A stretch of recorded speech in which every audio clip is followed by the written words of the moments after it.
All right, click the links to join the channel here or on subscribe. Sir, thank you very sincerely to the recent members. It turns out membership kind of makes a huge difference. I never really thought of that.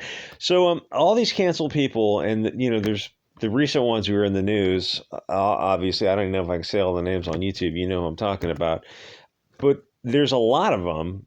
So I'm kind of thinking, well, is it time to form a free speech parallel society so we can?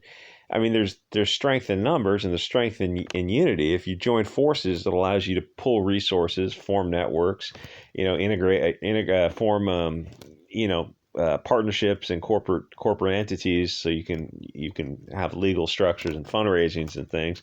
And for political reasons, it helps you become a voting bloc and form political action committees and get all these things funded to figure out what are the planks of your platform, what's the dogma. I mean, there's strength in unity, and if you got a bunch of people who are canceled loosely along the lines of free speech, and it's like that's kind of the one core that could be a one core. Like, wasn't there a country that used to believe in that? Yeah, there was, but that country is gone. Unfortunately, Constitution's just a piece of paper. But you got all these canceled people. It's like, well, you could start pulling your political power and start pushing for free speech for social media platforms, or laws protecting us from political discrimination. I mean, there's a lot of things you could do that individuals can't do, but groups can do. And I don't think J.K. Rowling is going to be in agreement with Alex Jones. She just sold him out the other day, yelling at him because of his defamation case where he was, and there's some nuance to that. Like, people in the comments are like, gee, J.K. Rowling, we thought you'd be kind of on the side of free speech. But I get that there is nuance between what she was saying and what he was saying. It's like, it's not,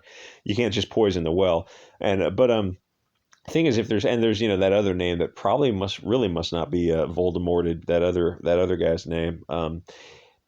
If there's so many people who have been canceled, well, at some point you go, oh, so why don't we just get together? Which is probably something the left wing looks at and it is probably not too keen on. But that seems like such an obvious. I mean, you get things like Comicsgate, which is in some small way, it's a group of people who were not allowed, not allowed in the mainstream, so they created their own thing. It's like, well, I think there's a lot of people like that, and you don't have to be each other's best friends, but you just go, okay, well, we value free expression, and we're tired of having the mainstream media and social media be kind of the secret rulers to tell people, oh, this is who you must cancel.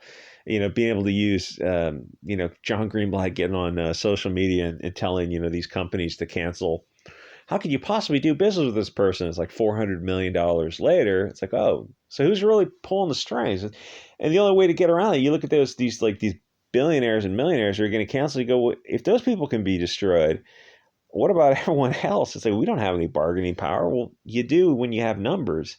But so my point is like, there's so many people who have been canceled. There's so many people who probably legitimately value free speech, both on the left and the right, and within the different identitarian communities. At some point, you go, oh, this just seems like such an obvious solution. Why aren't we getting together? I mean, it's like you reach a tipping point where you can form like and I'm not talking about some neocon controlled ops pseudo cancel society. No, I mean something legitimate, something where he goes, hey, this is a free speech society. We're going to form this massively parallel network, and we're going to become the uncancelable, so to speak.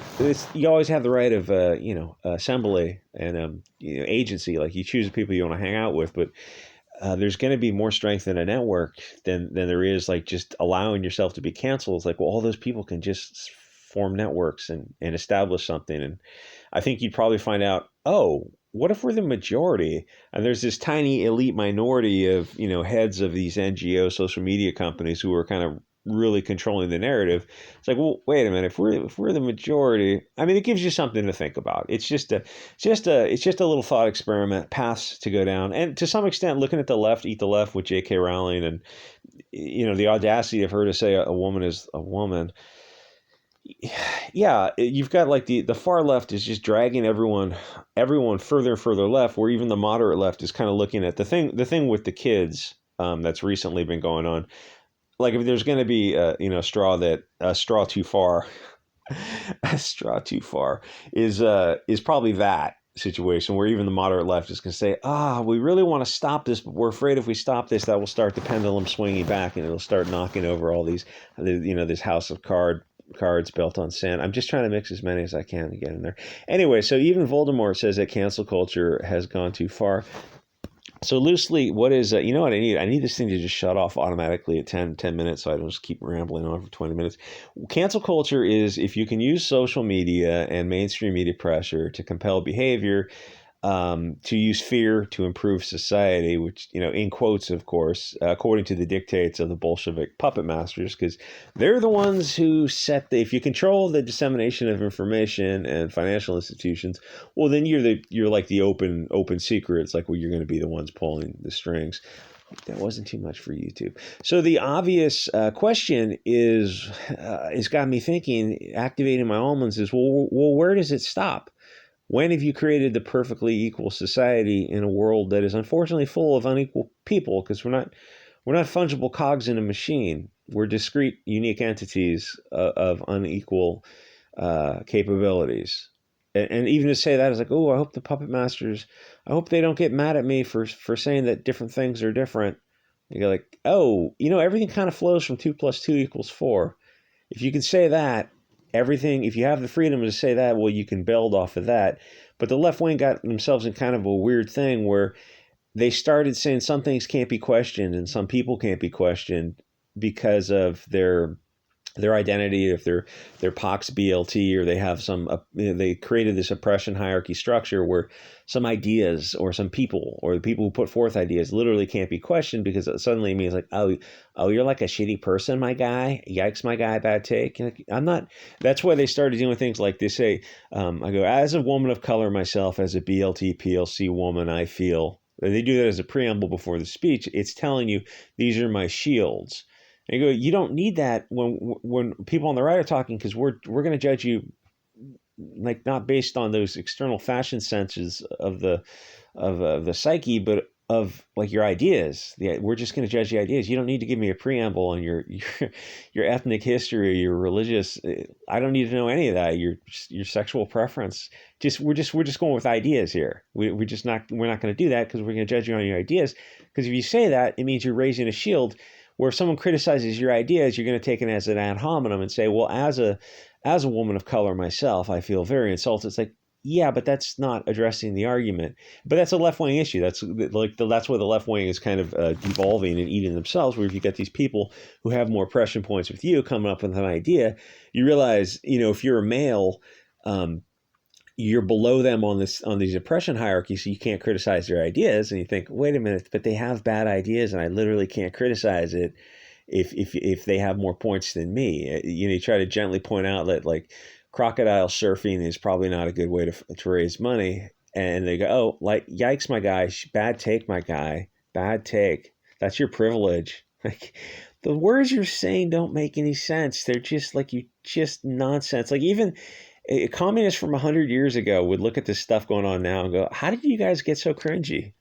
Well, they got cringy because of emotions. Like everything's an appeal to emotion.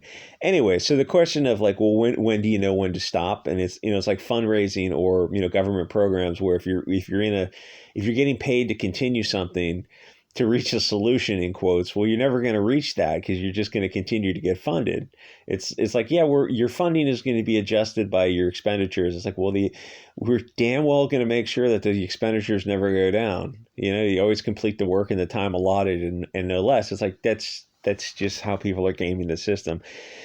Anyway, so when do you sit back and decide to like, oh, we've accomplished our goal. It's time to you know, we've cured the patient. Ooh, better be careful there, especially with that bottom right-hand corner inset. Do not mention that in the comment section, the Megan thing. That's why I kind of left it there, because it's kind of a weird serendipitous thing about, you know, what may not be mentioned. Like for a long time on YouTube, there are things that would just get you strikes or kicked off, and anything dealing with that issue would get you, you were treading on very thin ice. So how do you keep control of the golem? The short answer is I don't see any current structure in place to do that, to fix it at all. There is no unifying force in America. There's no common culture, language, history, religion, or even ideology. And don't say the Constitution, because half the country has no connection to it, and I know there's a big chunk of the people who want to destroy it and create something new. They think they can improve on the founding. The thing that just makes me laugh my ass off and kind of tear my hair out is when people are talking about how outdated the Constitution is, and you look at the founding fathers who are writing not only the Constitution but the writings that founded the Constitution, and you look at them and you go like, some of these guys were legitimate geniuses, just like the syntax and the language they used to formulate their argument. And you're reading modern stuff today, you go like, even an idiot like myself can read these, compare these two things, and go like, there's very few people who speak like this today who can even write in such a complicated way to try to weave their way through the best of a bad situation and reach a logical, reasonable conclusion. And then you look at the people who are saying, yeah, these old fuddy-duddy white guys, and you look at the people who are articulating this argument, you think you guys are legitimately in the middle of the bell curve, midwits. And these founding fathers, you can read their writings for yourself, and you go, these guys were way, way off to the right. These were these are, they were doing something. They were like raising bees and had personal farms and making their own beer. It's like they were doing so much more. And you look at these, blue-haired weirdos and these freaks who were thinking like, oh yeah, everyone's like 50 pounds overweight and you're on the left and pushing socialism because they've read like a dozen books on socialism. You go, so have you read the counter arguments to that? The old adage, if you don't know your opponent's argument, you don't know your own. And they have no idea. They know Marx, Engels, and Lenin, and Stalin, and Mao, and the early history of all that. You're like, so what? But what's the other side of the equation? The counter argument. Have you read that? Like, nope. Oh, that's weird. Don't you want to know both? No. We censor and deplatform. Oh, that's weird. Anyway, so the construction's starting up. But I think I reached the end of the politically correct stuff that's allowed on YouTube. I actually had to do a longer version of this for Odyssey and Bit Chute because there's this kind of goes off into another area. And I will see you guys. Join the subscribe star or join the channel. Now my dog is looking at me. And I will see you guys all next episode.